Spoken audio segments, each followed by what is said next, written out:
25. 네.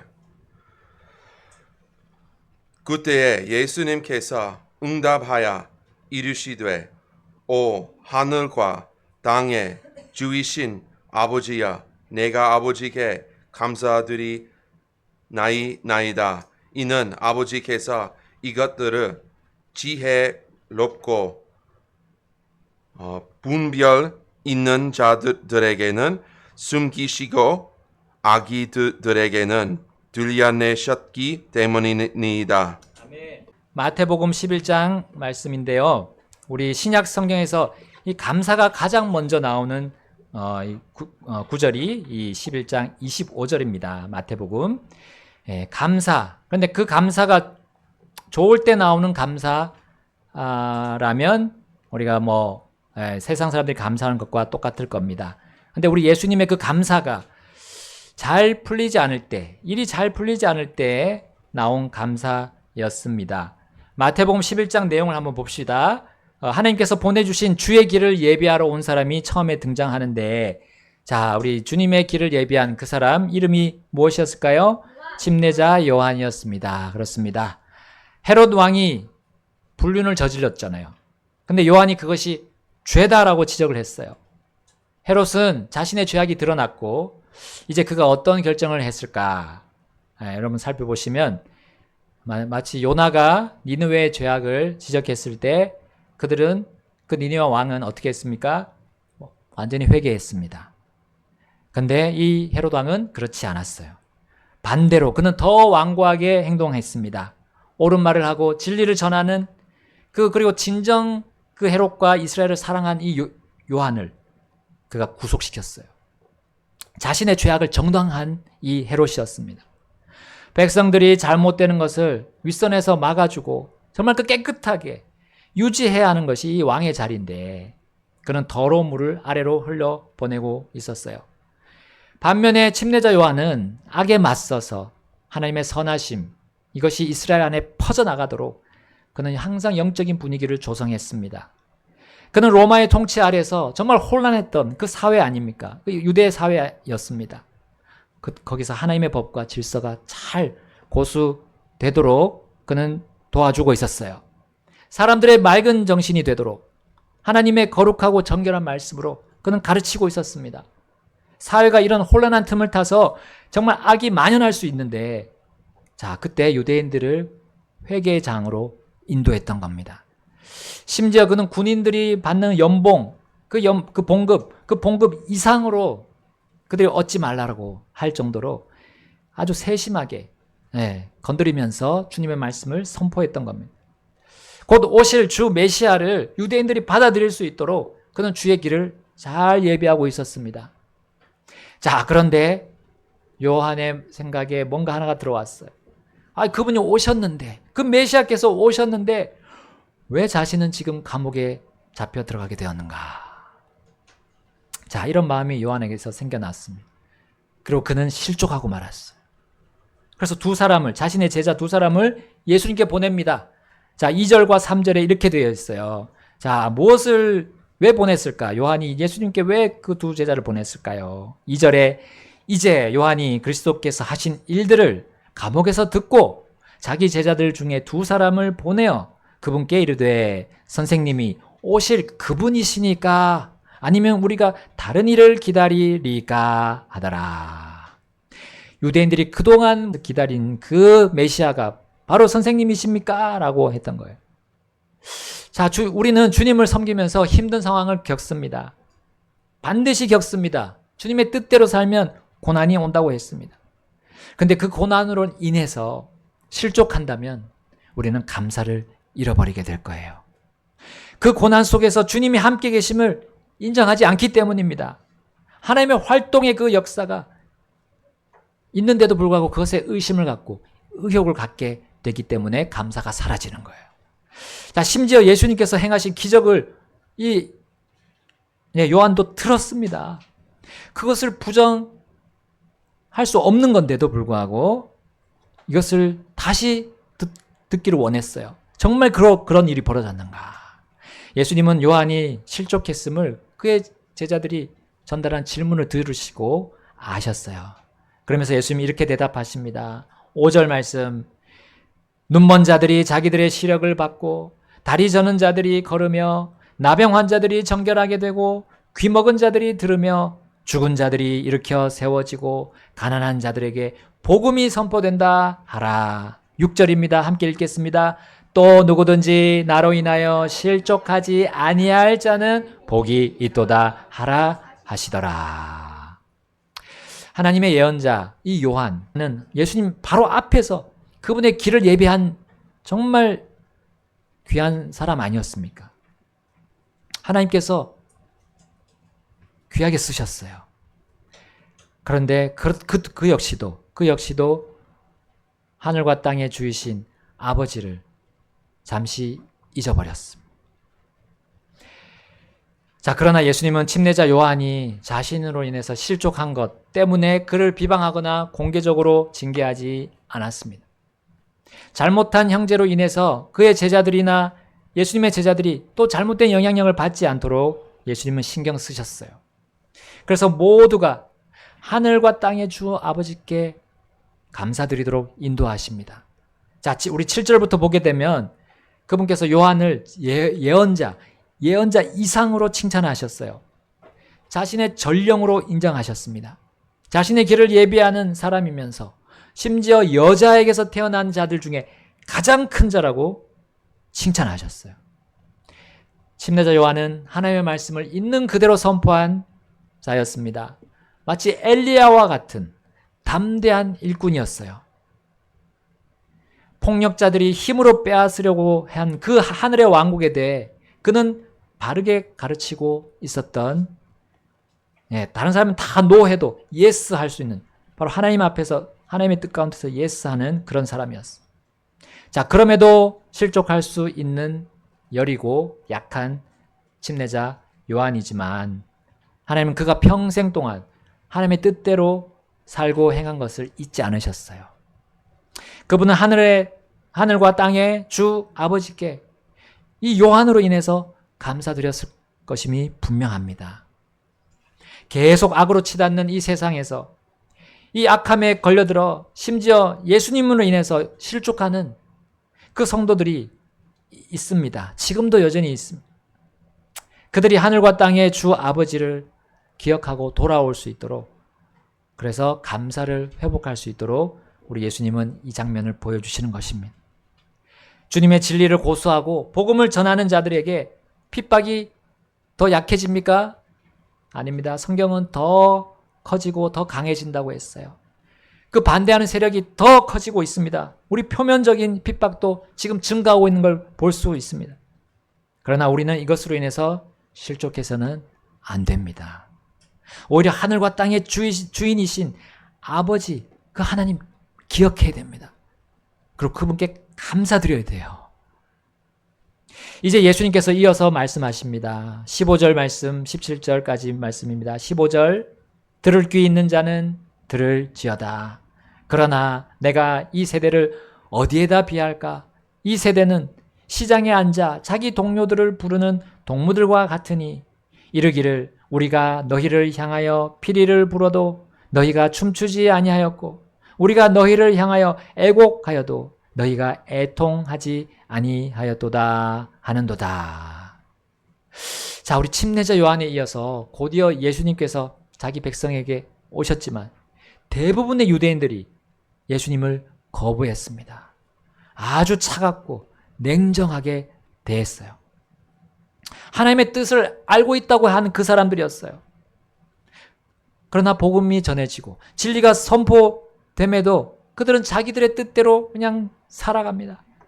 자기들이 받고 싶은 것만 받고 받기 싫은 건 거부한 거예요. 아버지의 뜻이 거부가 된 거예요. 그들은 춤을 춰야 할 때 춤추지 않고 애곡해야 될 때 애곡하지 않았습니다.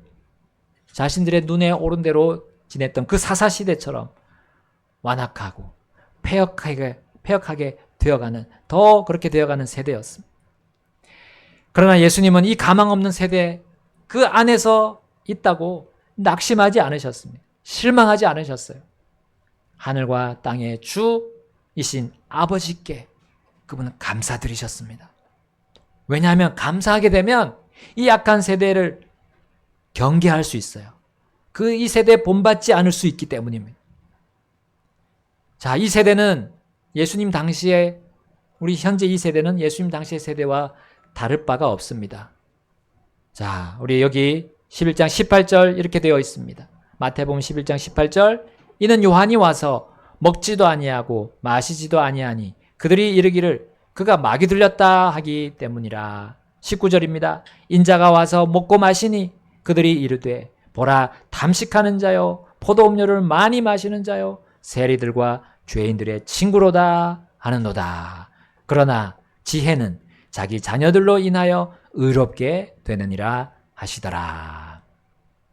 자, 귀에 걸면 귀걸이, 코에 걸면 코걸이라는 말처럼 이 아버지께서 보내신 전령들을 대하는 태도가 지금 이 현 시대와 똑같음을 보여주고 있습니다. 여러분, 성경은 그렇게 나오지 않는데도 불구하고 이 교회라는 간판을 단 수많은 종교단체들이 성경에 그렇게 하라고 한 것이라고 단정을 짓습니다. 자, 그것이 바로 하나님의 어떤 비본질적인 것이다 라고 말을 바꾸는 거예요. 그러나 비본질이 아닙니다. 그건 비진리죠. 비진리. 비성경입니다. 비성경적인 것을 그들은 가지고 하나님을 섬긴다고 말합니다. 그럼 우리의 목적과 수단이 모두 하나님의 뜻대로 되어야 하는 겁니다. 그런데 이 사람들은 수단은 마음대로 취할 수 있는 거예요. 방법은 많다. 근데 하나님께서 정하신 방법대로 하지 않은 거죠. 자, 예를 들면 이 세대는 여자를 집사로 세웁니다. 심지어 목사도 세우기도 하죠. 그러나 우리 집사 그리고 목사에 대해서 어떻게 말씀합니까? 한 아내의 남편. 뭐 트랜스젠더입니까? 트랜스젠더라면 가능하죠. 한 아내의 남편이 집사가 될 수 있고 목사가 될 수 있는 것을 하나님이 정하셨어요. 우리 사람의 인간적인 생각이 들어와 가지고요, 성경을 파괴하는 겁니다. 또한 예수님께서 감사드리신 그 하늘과 땅의 주 아버지의 뜻을 이 성경 전체가 다 드러냅니다. 그분의 뜻이 하늘에 이루어진 것 같이 땅에도 이루어져야 함을 보여주는 것이 성경입니다. 그 성경을 쓰면서도 그들은 이것을 비본질적인 것이라고 말을 바꾸면서 받아들이지 않고 진리를 인정하지 않고 마음대로 실행하는 거죠. 또 이 세대는 침례를 거부합니다. 계속해서 세례를 주장합니다. 물에 잠기는 모습을 보여주면서도 그것이 세례라고 말합니다. 하나님의 뜻에 얼마나 완고한 태도입니까? 자, 그러므로 성경에서 그들이 벗어나는 일은 매우 쉽습니다. 시간 문제입니다. 세상과 타협하고 세상의 더러운 것을 교회 안으로 끌어오는 거 매우 쉬워지는 거죠. 사람의 생각으로 교회를 운영하도록 부추기고 있습니다. 사람의 뜻으로 목회를 하라고 압박합니다. 자, 이 세대는 우리 킹제임스 성경을 가지고 그 안에 기록된 대로 살려고 하는 우리를 고립주의다라고 멸시합니다. 율법주의자라고 곡해하고 있습니다. 또한 금욕주의자라고 비난합니다. 자, 이것은 침례자 요한에게 마귀 들렸다라고 말하면서도 예수님에게는 또 죄인들의 친구다, 방종하는 사람이다라고 하는 것과 같은 거예요. 그러나 우리 주 예수님은 어제나 오늘이나 동일하신 분입니다. 이 약하고 흔들리는 세대에서 우리가 정신을 차리고 곧바로 서게 하는 그분은 지혜이십니다. 여기 지혜라고 표현되어 있어요. 예수님은 지혜이십니다.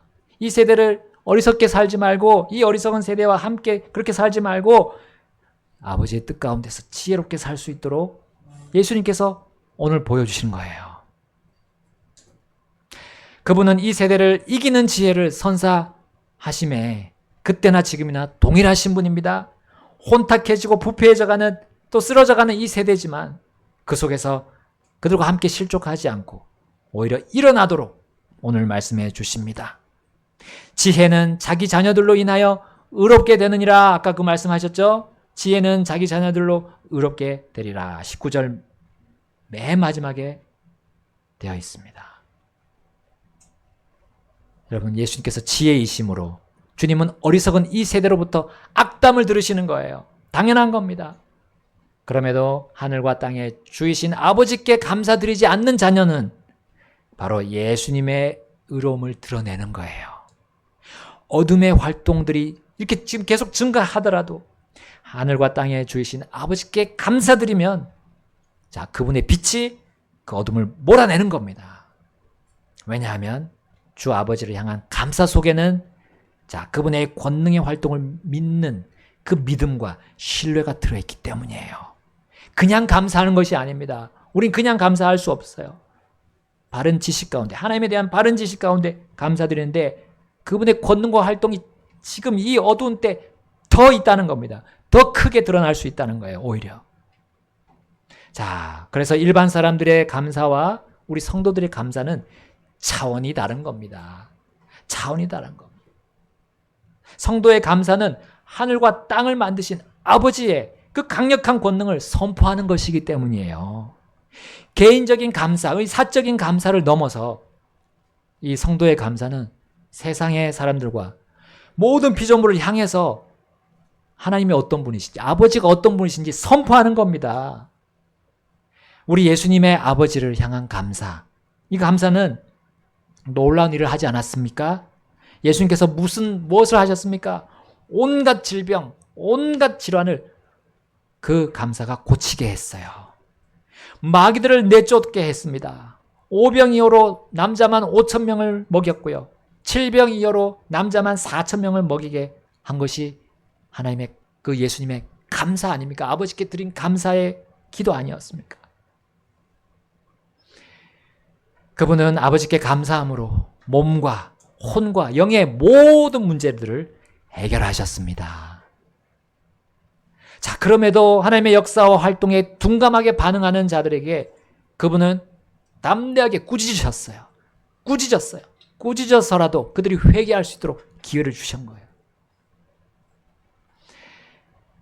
그들은 그럼에도 회개하지 않고 끝까지 버티는 그들은 이 위대하시고 능력 많으신 아버지가 주 되심을 보았음에도 그분을 계속 거부했기 때문에 회개할 수가 없는 거예요. 여러분, 구약성경 52구절에서 등장하는 하나 같은 말씀이 있어요. 똑같은 말씀. 내가 주인 줄 알리라. 하나님께서 이렇게 하시면 그들이 내가 주인 줄 알리라, 주인 줄 알리라, 내가 주인 줄 알리라, 이것이 52구절이나 등장합니다. 특히 에스겔서에도 많이 등장하고 있어요. 하나님 아버지께서 주라는 사실, 모든 것의 주라는 사실을 알게 하는 일이 계속 있어요. 근데 그래서 자꾸 거부하고 있는 겁니다. 자, 예수님은 그것을 말씀하셨습니다. 여기 마태복음 11장 20절에서 24절, 하나님께서 주이신 줄 알도록 역사하시는 장면이 여기 나와 있습니다. 20절, 그때에 그분께서 자신의 강력한 일들의 대부분을 행하신 도시들을 꾸짖기 시작하셨으니 이는 그들이 회개하지 아니하였기 때문이더라. 21절, 고라시나 내게 화가 있을지어다. 벳세다야 내게 화가 있을지어다. 이는 너희 안에서 행한 그 강력한 일들을 두로와 시돈에서 행하였더라면 그들이 오래전에 거친 베옷을 입고 제 가운데서 회개했을 것이기 때문이라. 그러나 내가 너에게 이르노니 심판날에 두로와 시돈이 너희보다 더 견디기 쉬우리라. 23절입니다. 같이 읽겠습니다. 23절, 24절. 그리고 너 가버나움아 내가 하늘까지 높여졌으니 지옥까지 끌어내려지리라. 이는 내 안에서 행한 그 강력한 일들을 소돔에게서 행하였더라면 그 도시가 이날까지 남아 있었을 것이기 때문이라. 그러나 내가 너희에게 이르노니 심판날에 소돔 땅이 너보다 더 견디기 쉬우리라. 아멘. 예수님이 주인 줄 알도록 했을 때 회개하는 사람은 반드시 하늘과 땅에 주 아버지께 감사드릴 겁니다. 하나님께서 얼마나 지금도 강력한 일을 행하고 계십니까? 여러분, 우리나라 이 크지 않는 땅입니다. 다른 나라에 비하면. 그런데 어느 곳은 비가 와가지고 폭우가 와가지고 물난리를 겪고, 우리 강릉은 얼마 또 오지 않아서 지금 비가 더 와야 된다라고 우리 주님께 또 비를 간구하고 있습니다. 여러분, 세계 곳곳에 보십시오. 물난리가 나고 산사태가 나고 지진이 계속되고 있습니다. 또 이제 곧 초강력 지진이 저기 일본에 올 거라고 지금 예견들 많이 하고 있습니다. 이렇게 재해가 벌어질 때 언론은 뭐라고만 말합니까? 인재다, 인재다, 인재다. 여러분, 그리고 또 기후 이변이다, 기상 이변이다. 근데 그것을 누가 줍니까? 누가 그렇게 허락합니까? 하나님에 대한 얘기는 하나도 없어요. 이 약한 세대에게 내리시는 하나님의 회개의 기회라는 사실을 전하는 미디어가 얼마나 있습니까? 그래서 주님은 우리 교회가 그 일을 하도록, 스피커 역할을 하도록 부르셨어요. 회개를 전하야 됩니다. 이 기회에 회개를 전하는 거예요. 그럴 때 우리가 감사가, 아버지께 대한 감사가, 하늘과 땅의 주이신 아버지께 대한 감사가 회복될 것입니다. 왜냐하면 사람은 회개 후에 반드시 감사하게 마련입니다. 그리고 그 회개한 사람들은 그것이 무엇인지 알아요. 감사를 하게 되는, 감사가 그렇게 나올 수 있는 그 이유를 알고 있습니다. 우리 예수 그리스도께서 그렇게 본을 보여주셨기 때문이란 거 우리는 압니다. 감사의 기회를 우리 성도들이 마련하는 것입니다. 우리 교회가 그것을 도와주는 것이에요. 어떻게? 우리가 먼저 하늘과 땅의 주 아버지께 또한 계속 감사를 드려야 하는 겁니다. 그분의 강력한 일로 인해서 우리가 사람들이 죽어나갈 때 우리는 우리 각자에게 먼저 회개를 선포해야 됩니다. 나는 바르게 가고 있는가?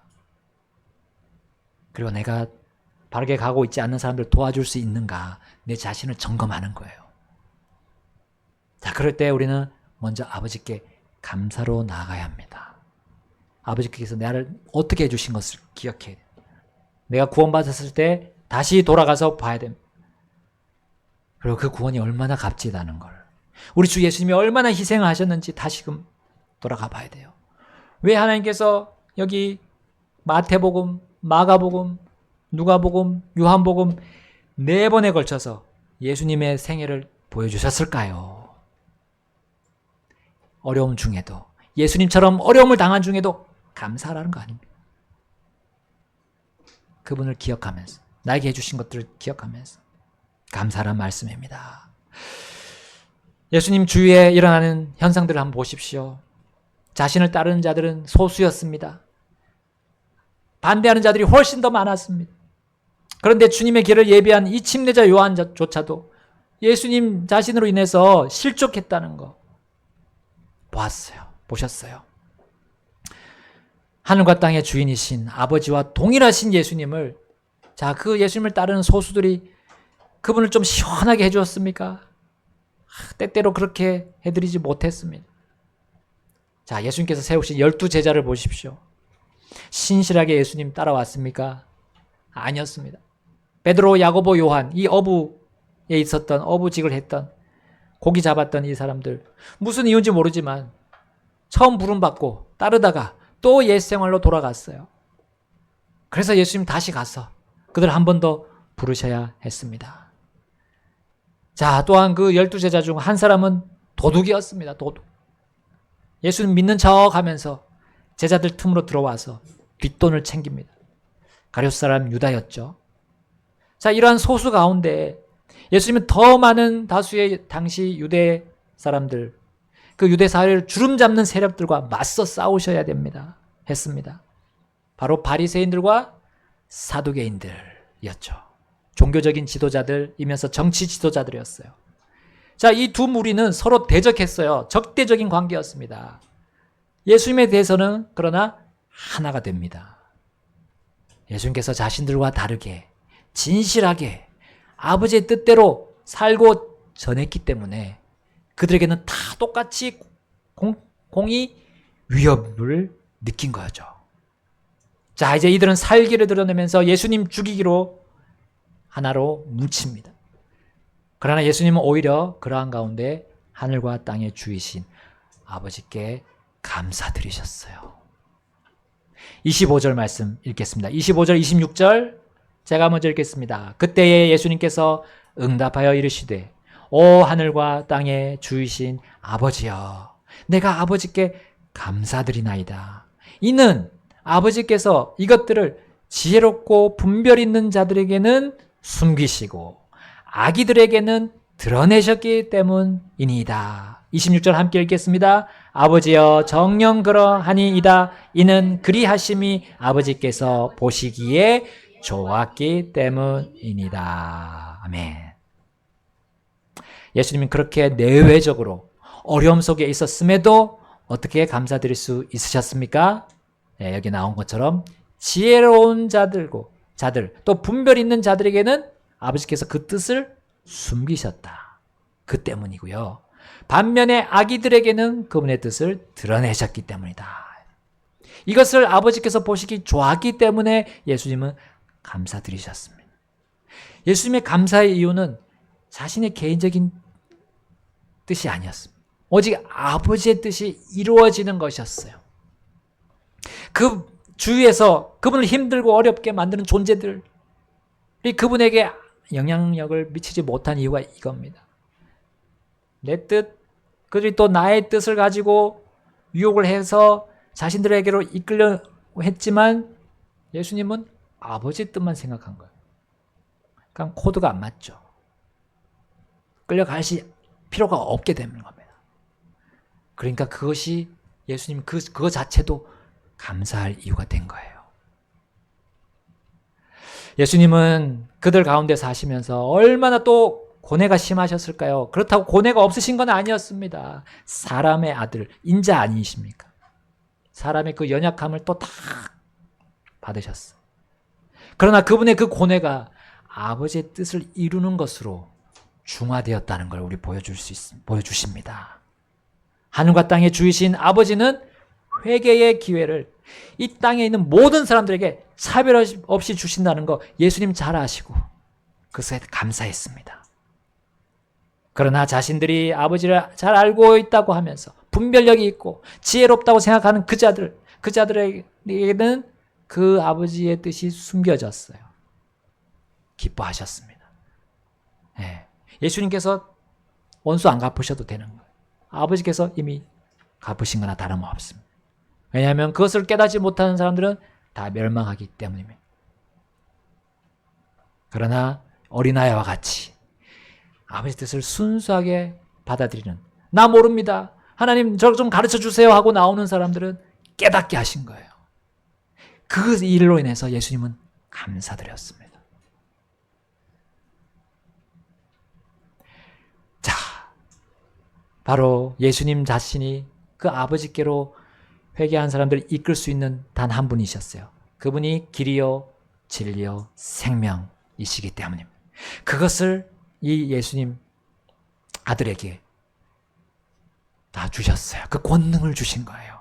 그 일에 예수님께서 기뻐하십니다. 27절 말씀 함께 읽겠습니다. 27절 시작. 내 아버지께서 모든 것을 내게 넘겨주셨사오니 아버지 외에는 아들을 아는 자가 없고 아들과 또 아들이 아버지를 드러낼 자 외에는 아무도 아버지를 알지 못하나이다 하시더라. 아멘.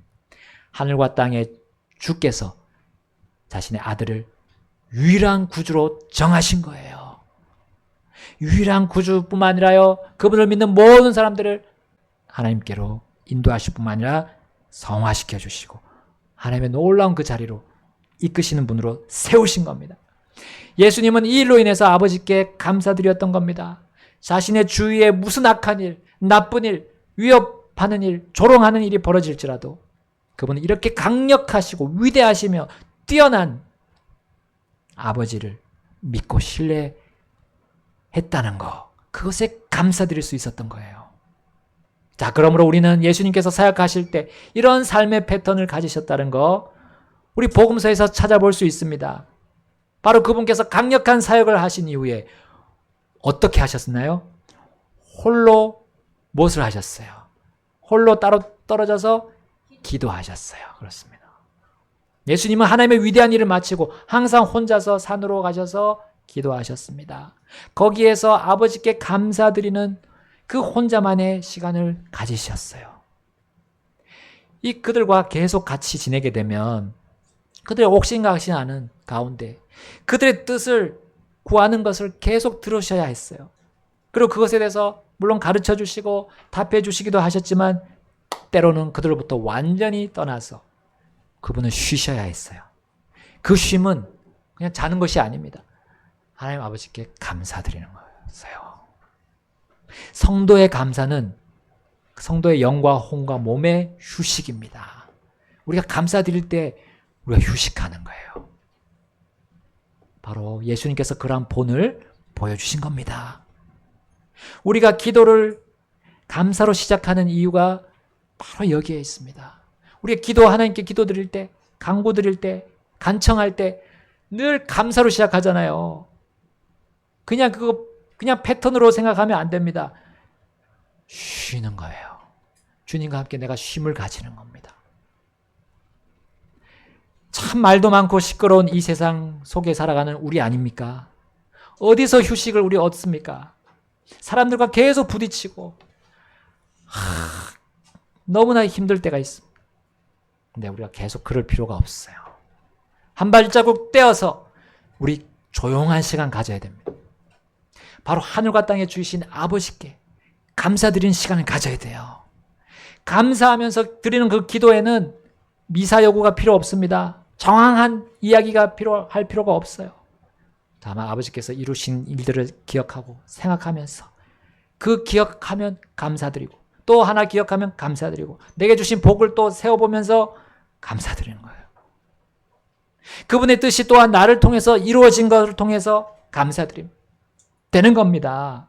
그것으로 내가 쉬는 거예요. 거기서 휴식이 되는 겁니다. 내 영의 휴식이 거기서 시작되고 혼이 또 쉬게 되고 몸도 같이 쉬어지게 되는 거예요.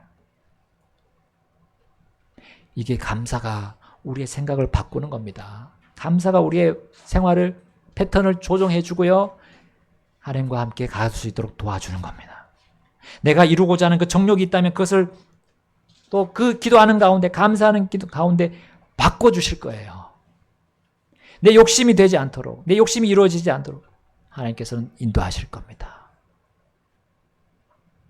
제자들이 곧잘 예수님께 구했던 그 정욕에 따른 간구가 아닌 아버지의 뜻만이 이루어지는 그것에 내가 감사하게 되고 자, 그 뜻이 나를 통해 이루어지기를 이제 간구하는 쪽으로 내 기도가 변화되는 거예요. 예수님께서 혼자 기도하러 이 한적한 곳으로 피하신 이유는 바로 그분이 하나님께 감사드리기 위함이었습니다. 그리고 안식하기 위함이었어요. 또한 자신을 통해서 행하신 아버지의 강력한 일을 본 사람들과 이 제자들이 매번 아버지의 뜻에 맞지 않는 요구를 했기 때문입니다. 특히 예수님을 뭐로 세우려고 했습니까? 계속 왕으로 세우려고 했습니까? 이스라엘의 왕으로 세우려고 했어요. 그것은 그들에게 안식을 주는 것이라고 생각했지만 아니었습니다. 오히려 혼란을 주는 것이었습니다. 아버지의 뜻은 그들에게 혼란을 주는 것이었습니다. 그러므로 예수님은 거기서 그 자리에서 떠나셨어요. 아버지께서 허락하지 않는, 매지 말아야 할 그 멍에를 매는 일이었기 때문에 예수님은 그 자리에서 떠나셨습니다. 결국 그들이 아버지께 감사드리지 못하게 만드는 일이었기 때문이었습니다. 왜냐하면 하늘과 땅에 주신 아버지의 뜻은 예수님이 그때 그 당시 바로 왕이 되는 것이 아니었습니다. 그러므로 그러한 간구는 오히려 그들 스스로 자유를 잃고 속박 속으로 들어가는 그들의 행위였던 거예요. 그들의 이러한 시도를 벗어나서 예수님은 피하신 거죠. 그들을 위해서 피해 주신 거예요. 그들이 잠잠해지는 것에 그래서 우리 예수님은 아버지께 감사드렸어요. 또한 믿지 않는 바리새인들, 사두개인들은 이 강력한 아버지의 일들을 보고 무엇을 구합니까? 그걸 봤는데도 불구하고 방금 봤는데도 불구하고 또 다른 표적을 구하는 거예요. 또 다른 것도 보여달라고. 성이 차지 않는다는 거죠. 그들의 욕망이 얼마나 큽니까? 그러므로 예수님은 한적한 곳으로 피해 하셔서 감사 드리셨습니다. 하나님의 속성은 공의와 정의를 집행하는 것입니다. 근데 예수님께서 그것을 그때마다 그 속성을 대로 집행하셨다면 그들 중에 살아남을 자가 없었을 겁니다. 그분은 그들을 꾸짖으신 뒤에 그들 앞을 떠나셨습니다. 그들이 자신들의 잘못된 의도와 언행을 알고 예수님은 돌이킬 기회를 주신 거예요. 가만히 한번 생각해봐라. 너희들이 그렇게 요구하는 것이 맞느냐? 회개의 기회를 주시는 아버지께 예수님은 감사의 기도를 드리셨습니다. 아버지를 알게 하고 아버지를 드러내는 일은 예수님이 아버지께 기도하시면서 그렇게 보여주셨던 거예요. 우리 주님은 사람들에게 휘둘리지 않으셨습니다. 어떤 특정한 사람에게 집중하지 않았어요. 오직 아버지께 집중했습니다.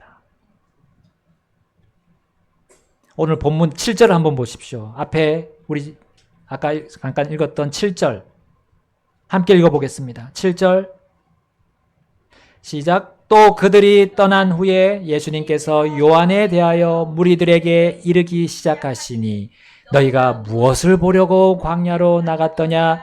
바람에 흔들리는 갈대냐?